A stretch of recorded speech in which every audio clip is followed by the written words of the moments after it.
Praise the lord. ప్రభువైన యేసుక్రీస్తు నామంలో మీకు అందరికీ శుభములు. ఈ నూతన దినంలో దేవుడు మనల్ని దీవించి నడిపించునుగాక. ఆయన మిమ్మును గూర్చి చింతించుచున్నాడు గనుక మీ చింత యావత్తు ఆయన మీద వేయుడి. పేతురు రాసిన మొదటి పత్రిక 5వ అధ్యాయము 7వ వచనము. అవును, మన చింత ఆయన మీద వేసినప్పుడు మనం ఎంత ఫ్రీ అయిపోతాం కదా. ప్రతి భారాన్ని మనమే మోస్తూ ప్రతి చింతను మనమే భరిస్తూ ఉన్నప్పుడు ఎంత చింత, ఎంత వేదన, దాని గురించి మనకున్నటువంటి స్ట్రెస్, స్ట్రెయిన్, చాలా ఒక వేదనకరమైన పరిస్థితిలో ఏం చేయాలో అర్థం కాదు, సొల్యూషన్ దొరకదు, ఎలాంటి సొల్యూషన్ వెతకాలో అర్థం కాదు, ఎవరిని అడగాలో తెలియదు, ఎక్కడికి వెళ్ళాలో తెలియదు. ఇలాంటి భయంకరమైన పరిస్థితులలో మనం ఉన్నప్పుడు మనము అవన్నీ కూడా మోస్తూ ఉండవలసిన అవసరం మనకు లేదు కదా. ఎందుకంటే దేవుడు చెప్తున్నాడు, మీ చింత యావత్తు ఆయన భరించాలని కోరుకుంటున్నాడు. ఆయన మిమ్మును గూర్చి చింతించుచున్నాడు కనుక మీ చింత యావత్తు ఆయన మీద వేయండి అని ప్రభువు చెప్తూ ఉన్నప్పుడు మనం ఎందుకు ఆ భారాన్ని మనం మోసుకుంటూ ఉన్నాము? వెనకటికి ఒక స్టోరీ మనం వినే ఉంటాం కదా. ఒక లేడీ, ఒక పెద్ద ఆవిడ తన బాగా పెద్ద కట్టెల మోపును మోసుకుని నడుస్తూ వస్తూ ఉంటుండగా దారిలో ఎవరో అది ఆఫ్రికన్ కంట్రీ, అక్కడ అడవి ప్రాంతంలో ఒక ట్రక్కు నడిపించుకుంటూ ఒకతను వచ్చాడు. పాపం జాలిపడి పెద్ద ఆమె అది మోసుకుంటూ వస్తుంది కదా. సరే అమ్మా, నువ్వు ఇక్కడ లోపలికి వచ్చి కూర్చో అని చెప్పి నేను డ్రాప్ చేస్తాను, నువ్వు ఎక్కడ దిగాలో చెప్పు అని చెప్పినప్పుడు ఆమె కూర్చుందంట. అయితే ఆమె ఏం చేస్తుందంటే ఆ కట్టెల మోపుని మాత్రం తల మీదనే పెట్టుకుందంట. అప్పుడు అతను అన్నాడంట, అమ్మ నేను తీసుకెళ్తున్నాను కదా, నేను వదిలిపెడతాను కదా, నువ్వు తల మీద ఎందుకు పెట్టుకుని అది పక్కన పెట్టు అంటే, అయ్యో మీరు ఎంతో జాలిపడి నా మీద కనికరం చూపించి నన్నేమో ట్రక్కులో ఎక్కించుకున్నారు కదా, మళ్ళీ ఇది కూడా దీని బరువు కూడా ఎందుకులే, అందుకే నేనే మోస్తున్నానని చెప్పిందంట ఆమె.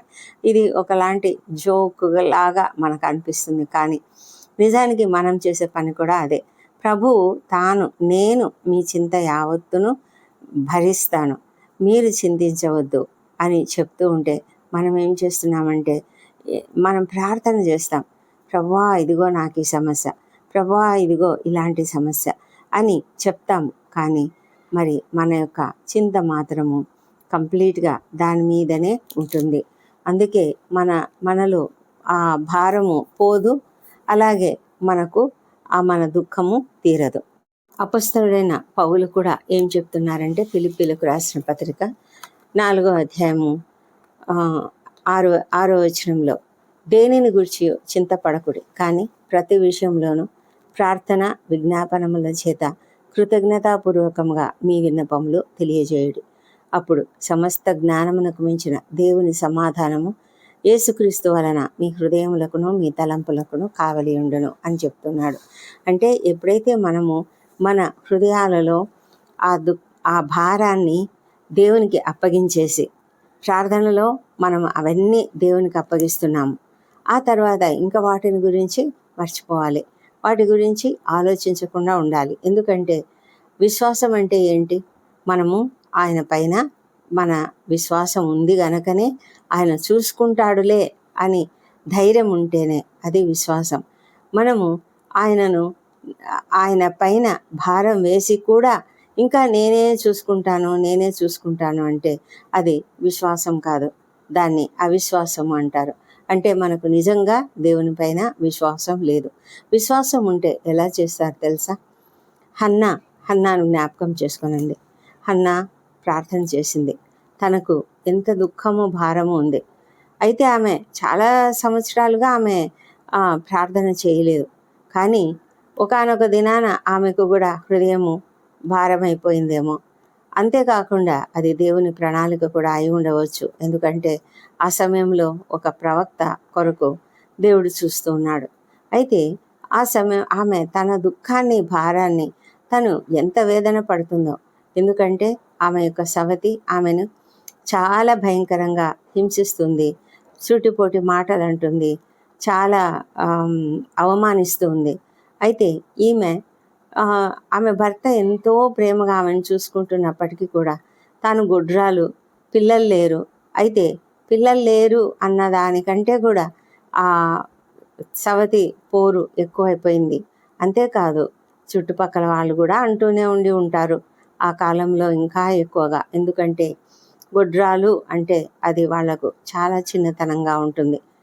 అలాంటి పరిస్థితులలో ఆమె ఒకానొక దినము వారు యెరూషలేమునకు వెళ్ళి ఆ ప్రార్థనా మందిరమునకు వెళ్ళినప్పుడు, ఆలయమునకు వెళ్ళి అక్కడ ప్రార్థనలు చేసేటప్పుడు ఆమె ఒంటరిగా, అందరూ భోజనాలు చేస్తూ ఆనందిస్తూ ఉన్నప్పుడు ఆమె మాత్రం ఒంటరిగా ఆ మందిరంలోనికి వెళ్ళి ఒకచోట ప్రార్థన చేస్తూ ఉంది. ఎంతగా ప్రార్థన చేస్తుందంటే చాలా దుఃఖంతో, బాధతో, కన్నీరు విడుస్తూ మనసులోనే చేస్తుంది, గట్టిగా ఏం చేయడం లేదు. అయితే ప్రధాన యాజకుడైన ఏలి ఆమెను చూస్తూ ఉన్నాడు. ఆమె పెదవులు కదులుతున్నాయి, దుఃఖిస్తూ ఉంది, కానీ ఆమె మాటలు వినిపించటం లేదు. ఆయన ఏమనుకున్నాడంటే ఈమె మత్తురాలై ఉంది అనుకుని ఏమని చెప్పాడంటే, అమ్మా ఇంకెంతసేపు మత్తురాలవై ఉంటావు అని చెప్పినప్పుడు ఆమె, అయ్యా లేదు, నేను మత్తురాలిని కాదు, కానీ నా దుఃఖాన్ని, నా హృదయాన్ని దేవుని సన్నిధిలో కుమ్మరించుకుంటున్నాను అని చెప్పింది. కుమ్మరించడం అంటే ఏంటో తెలుసా? ఒక కుండలో నీళ్లు మనం బయట ఎక్కడైనా కుమ్మరించామనుకోండి, మొత్తం ఆ కుండ అంతా ఖాళీ అయిపోతుంది. ఏదైనా మనం కుమ్మరించేసాం బయటికి అంటే అది ఇంకా ఆ పాత్ర ఖాళీ అయిపోతుంది. ఆమె తన హృదయాన్ని కుమ్మరించేసింది, దేవుని సన్నిధిలో కుమ్మరించింది. అంటే తన బాధ, తన వేదన, తన చింత, తన యావత్తు కూడా ఆమె దేవుని సన్నిధిలో పెట్టేసింది. అప్పుడు ఆయన ఏలి ఒక మాట అన్నాడు, నువ్వు ఏదైతే అడిగావో అది తప్పకుండా దేవుడు నీకు అనుగ్రహిస్తాడు అని చెప్పినప్పుడు అది ఒక వాగ్దానంగా ఆమె తీసుకుంది, అది ఒక ప్రవచనంగా తీసుకుంది, అది దేవుని మాటగా ఆమె యాక్సెప్ట్ చేసింది. అందుకే ఆమె ఎంత హ్యాపీగా, చాలా సంతోషపడింది. ఎందుకంటే ఆమె అనుకున్నది, దేవుడు నా ప్రార్థన విన్నాడు, ఆయన నా ప్రార్థన విన్నాడు కనుకనే ఏలి అంటే ఆ ప్రధాన యాజకుని ద్వారా నాకు ఈ వాగ్దానం ఇచ్చాడు, నువ్వు కోరుకున్నది నీకు దయచేయనుగాక అని ఆయన ఇచ్చిన ఆ దీవెన, ఆశీర్వాదమును ఆమె ఎంతో సంతోషంగా, వాగ్దానంగా, ఒక ప్రవచనంగా అంగీకరించి సంతోషంగా ఇంటికి వెళ్ళింది. అక్కడ ఏమని రాయబడిందంటే, ఆనాటి నుండి ఆమె దుఃఖముఖిగా ఉండుట మానెను అని ఉంది. సంతోషంగా భోజనం చేసింది, సంతోషంగా. అంటే ఆమె పెనిన్నా ఏం ఊరుకోలేదు. ఆమె ఏవేవో మాటలు అంటూనే ఉంది, అందరూ అంటూనే ఉన్నారు. అయినప్పటికీ కూడా ఏమీ వాటిని లెక్క చేయలేదు. లెక్క చేయకుండా ఎంతో సంతోషంగా ఆమె ఇంటికి వెళ్ళింది. ఎంతో సంతోషంగా కొద్ది రోజులు ఆమెకు మళ్ళీ కన్సీవ్ అవ్వడానికి టైం పట్టి ఉంటుంది కదా, అంతవరకు కూడా ఆమె సంతోషంగా ఉంది. ఎంత సంతోషంగా ఉందంటే తన దుఃఖాన్ని అంతా కంప్లీట్గా మర్చిపోయింది. ఎవరికి ఇచ్చింది ఆమె? ఆ దుఃఖాన్నంతా తన దేవునికి ఇచ్చేసింది. ఆమె హృదయాన్ని ఖాళీ చేసుకుంది. మరి మనం అలాగా మన హృదయాన్ని ఖాళీ చేసుకోగలుగుతున్నామా? మన హృదయంలో ఉన్న దుఃఖాన్ని పూర్తిగా దేవునికి అప్పగించేయగలుగుతున్నామా? అలా చేస్తేనే మనము నిజంగా శాంతి కలిగి ఉంటాము. లేకపోతే శాంతి అనేది మనలో ఉండదు. చాలాసార్లు చాలా పరిస్థితులు మన చేతిలో ఉండవు. మనం ఏమీ చేయలేని స్థితి ఉంటుంది. అలాంటి పరిస్థితులలో దేవుడు మాత్రమే వాటిని చేయగలడు అన్నప్పుడు దేవునికి కంప్లీట్గా ఆయనకు అప్పగించి మనము దాని గురించి చింతపడకుండా ఉన్నప్పుడే మనకు శాంతి అనేది కలుగుతుంది. లేకపోతే శాంతి అనేది కలగదు. మనం ఏవేవైతే చేయలేమో, ఏవైతే మనం మార్చలేమో, ఏదైతే మన కంట్రోల్లో లేదో అవన్నిటిని కూడా మనం దేవుని చేతిలో ఉంచాలి. ఆయన ఎంత నమ్మదగినవాడు అంటే ఆయన ఎంతైనా నమ్మదగినవాడు. కాబట్టి ఆయన ప్రతిదీ కూడా మన దుఃఖాన్ని, భారాన్ని, చింతను సమస్తమును తీసివేస్తాడు. ఆయన మనసులను మార్చగలడు. ఆయన చట్టాలను మార్చగలడు. ఆయన ప్రతి పరిస్థితిని కూడా మార్చగలడు. ప్రతి ఒక్కరి జీవితంలో ఆయన కంట్రోల్లో ఎవరైతే ఉండాలని కోరుకుంటారో ఆయన చేతి కింద, ఆయన బలిష్టమైన చేతి కింద దీన మనస్కులై ఉండగలుగుతారో వారందరి జీవితాలలో కూడా ఆయన సంపూర్ణమైన శాంతిని కుమ్మరిస్తాడు. కాబట్టి మనము మన జీవితంలో ఉన్నటువంటి ఆ చింత యావత్తును తొలగించుకుందాం, మనల్ని ఆయనకు అప్పగించుకుందాం. అప్పుడు ఆయన మనకు సమస్త జ్ఞానమునకు మించిన దేవుని సమాధానము మన హృదయాలకు, మన తలంపులకు కావలి ఉండేలాగా చేస్తాడు. అప్పుడు మనము ఈ చింతతో దుఃఖించి, బాధపడి, ఏడ్చి, మరి ఇంకేవేవో అవస్థలు పడి వాళ్ళని అడిగి వీళ్ళని అడిగి ఇవన్నీ మనం చేయకుండా నెమ్మదిగా ఉండగలుగుతాము, ప్రశాంతంగా ఉండగలుగుతాము. మరి ఒక చింత ఎక్కువ కావడం వల్ల ఎన్ని అనారోగ్య సమస్యలు వస్తాయి కదా, ఆ అనారోగ్యాలన్నిటి నుంచి కూడా మనం తప్పించుకోగలుగుతాం. అలాంటి గొప్ప కృప దేవుడు ఇస్తున్నప్పుడు మనం ఎందుకు దాన్ని తీసుకోకూడదు? ఆయనకు ఎందుకు మన చింతలు అప్పగించకూడదు? ఆ విధంగా చేద్దామా? దేవుని యొక్క శాంతిని పొందుకుందామా? దేవుడి కృపావర్తనం దీవించును కాక. ప్రార్థించుకుందాం. ప్రార్థనలో తప్పక అందరూ ఏకీభవించండి. ఆమెన్ అని టైప్ చేయండి. పరిశుద్ధుడా, ప్రేమ కలిగిన దేవా, గొప్ప దేవుడవు తండ్రి, మా ప్రభా, మా జీవితాలలో మేము ఎన్నో మార్లు అనేక విషయాలను గురించి చాలా కష్టపడుతూ ఉంటాం, చాలా దిగులు పడుతూ ఉంటాం. మా తండ్రి, చాలా వేదన పడుతూ అనేక పరిస్థితులను మా చేతిలోకి తీసుకోవాలని, ఆ కష్టాలన్నీ మేమే సాల్వ్ చేసుకోవాలని అనుకుంటూ ఉంటామేమో. అలాంటి పరిస్థితులలో తండ్రి మేమైతే ఫెయిల్ అవుతాం, మా వల్ల కాదు. కొన్ని పనులు మేము అసలు చేయలేము తండ్రి. అలాంటి స్థితులలో ప్రభా, మేము నీకు మా దుఃఖాన్ని అప్పగించి, మా చింతను అప్పగించి, మాకున్న కష్టాన్ని నీకు అప్పగించి మేము నెమ్మదిగా ఉండగలగడానికి సహాయం చేయండి ప్రభా. ఇంకా గొప్ప విషయం, ఎవరైతే అడిక్షన్స్లో ఉన్నారో వాళ్ళు కూడా తమకున్న ఆ బలహీనతలను కూడా దేవునికి అప్పగించినట్లయితే వారు ఎంతో విశ్రాంతి పొందుకుంటారు, ఎంతగానో విడుదల పొందుకుంటారు.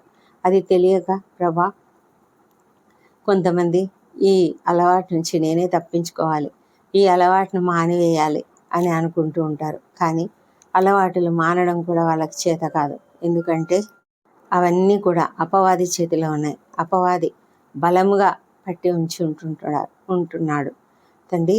అవన్నీ నీవైతే విడిపించగలవు ప్రభా. మరి మా జీవితాలలో ఈ ప్రార్థనలో ఏకీభవిస్తున్న ప్రతి ఒక్కరిని కూడా దీవించి, ఎవరికి ఎలాంటి సమస్య ఉన్నా నీ చేతులకు అప్పగించులాగున ప్రతి హృదయాన్ని కూడా మీరు ప్రేరేపించమని ప్రార్థిస్తున్నాము. మేము ఎప్పుడు అలా చేయగలుగుతామంటే మాకు పూర్తిగా నీపైన విశ్వాసం ఉన్నప్పుడే. నీవైతే నమ్మదగిన దేవుడు. మేము విశ్వాసం లేకుండా నీకు ఇష్టలుగా ఉండలేము తండ్రి. మా ప్రభా, మేము నీకు ఇష్టలుగా ఉండాలంటే తప్పకుండా మా చింత యావత్తు నీపైన వేసి నీ బలిష్టమైన చేతి క్రింద దీన మనస్కులుగా ఉన్నట్లయితే ప్రభా, మేము ఎల్లప్పుడూ కూడా సంతోషంగా సమాధానంతో ఉండగలుగుతాము. ఎంత గొప్ప ఉపద్రవంలో మేమున్నా, ఎంత భయంకరమైన సమస్యలలో ఉన్నా, అప్పుల భారంతో ముంచబడినట్లు స్థితిలో ఉన్నా, ఇంకా ఆర్థిక సమస్యలతో కొట్టుమిట్టాడుతున్నా, ఇంటిలో కలతలు, భయంకరమైన మనస్పర్ధలు కలిగి ఉన్న ఏ సమస్యనైనా తండ్రి మీరు తీర్చగలిగిన దేవుడు మా తండ్రి దేవా. మరి అలాంటి పరిస్థితులన్నిటిని కూడా నీ చేతులకే అప్పగించుకుంటున్నాం ప్రభా. మా తండ్రి, ప్రతి ఒక్కరిని కూడా మీరు ఆశీర్వదించండి. భయంకరమైన అప్పులు ఉన్నటువంటి వారికి అప్పులు తీర్చడానికి కావాల్సిన ఆ మార్గములను మీరు వారి ఎదుట తెరవమని ప్రార్థిస్తున్నాము. మా తండ్రి దేవా, ఆర్థిక పరిస్థితులను బాగు చేయండి. మరి బిజినెస్ చక్కగా ఫ్లరిష్ అవ్వనట్లుగా చేయండి. మా తండ్రి దేవా, ఎంతమంది అయితే ఇంట్లో భయంకరమైన మనస్పర్ధలతో, కలతలతో, శాంతి లేని స్థితిలో, సమాధానం లేని స్థితిలో ఉన్నారో ఆ పరిస్థితులన్నింటినీ కూడా బాగు చేయమని ప్రార్థిస్తున్నాం తండ్రి. ప్రతి కుటుంబంలోని ప్రతి ఒక్కరిని కూడా దీవించి సంతోషంగా వారు ఉండగలుగుటకు సహాయం చేయమని ప్రార్థిస్తున్నాము. మా తండ్రి, నీవు మా ఇంట్లో ఉంటే తండ్రి సమస్తము బాగుంటుంది ప్రభా. నీ పరిశుద్ధాత్మను మాలో ఉంచమని ప్రార్థిస్తున్నాము.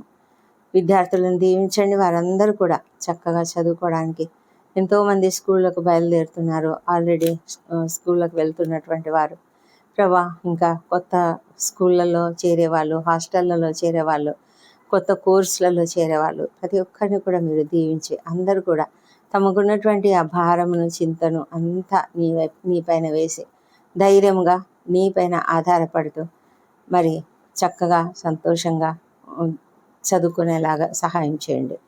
మా ప్రభానైనా మరి ఈ దినం ఇంటర్వ్యూలకు హాజరవుతున్న వారికి సహాయం చేయండి. మంచి జ్ఞానం అనుగ్రహించి వారు తప్పకుండా విజయం పొందినట్లుగా ఉద్యోగాలు పొందుకున్నట్లుగా సహాయం చేయండి.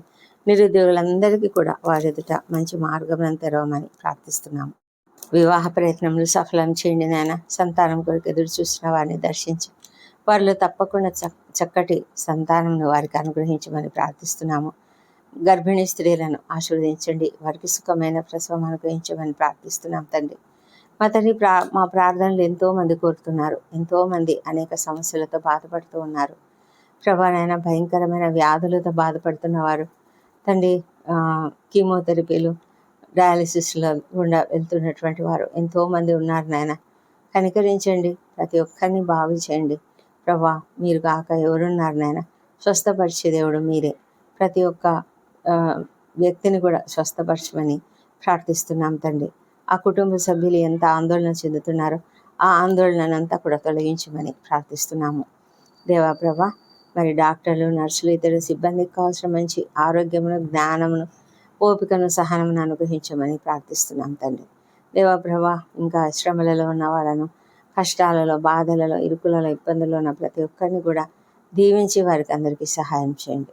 మా ప్రభానైనా మరి ఎంతోమందినైనా మరి అన్యాయానికి గురై భయంకరంగా దుఃఖపడుతూ ఉన్నారు. వారి చేతిలో ఏమీ లేదు. న్యాయ వ్యవస్థ అంతా కూడా ఎంత అవినీతిగా ఉన్నదో మీకు తెలుసు. అయితే మీరైతే గొప్ప న్యాయమూర్తి ప్రభా. ప్రతి ఒక్కరి పక్షంగా వ్యాజ్యమాడి న్యాయం జరిగించు న్యాయమూర్తివి తండ్రి. మీ పైన ఆధారపడుతున్నాము. వారికి న్యాయం జరిగించమని ప్రార్థిస్తున్నాము. ల్యాండ్ సమస్యలు, కోర్టు సమస్యలు అన్నీ కూడా తీసివేయమని ప్రార్థిస్తున్నాం.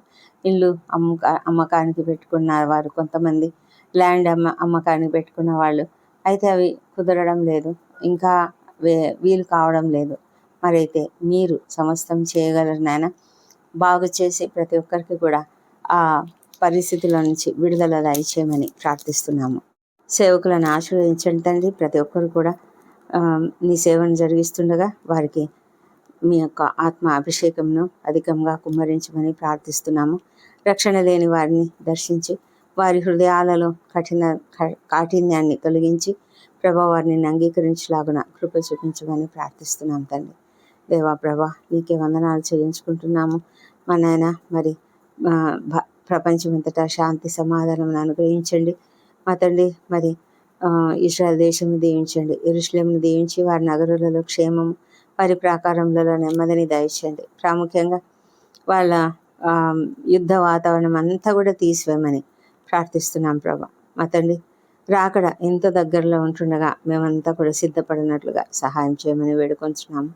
మా తండ్రి దేవా, మరి మా దేశంను దీవించి మా దేశం పని పరిశుద్ధాత్మను కుమ్మరించి ప్రతి ఒక్కరిని తెలుసుకునేలాగున సహాయం చేయమని ప్రార్థిస్తున్నాం నాయన. మా తండ్రి, అధికారులు, ఉద్యోగులు, పరిపాలకులందరూ కూడా నీతిగా నిజాయితీగా పనిచేయనట్లుగా సహాయం చేయమని వేడుకొంచున్నాం. ఈ దినము ఉద్యోగ రీత్యా ఉద్యోగాలకు వెళ్తున్న ప్రతి ఒక్కరిని కూడా ఎంతో క్షేమంగా నడిపించండి.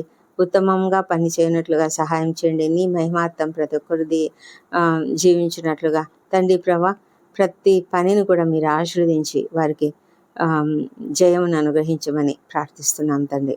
మా తండ్రి, విద్యార్థులను కూడా దీవించండి తండ్రి ప్రభా. ఈ దినం బర్త్డేలు, వివాహ దినములు జరుపుకుంటున్న బిడ్డలను దీవించండి. గడిచిన సంవత్సరం అంతా వారికి మీరు చేసిన ప్రతి మేలును బట్టి నీకు వందనములు.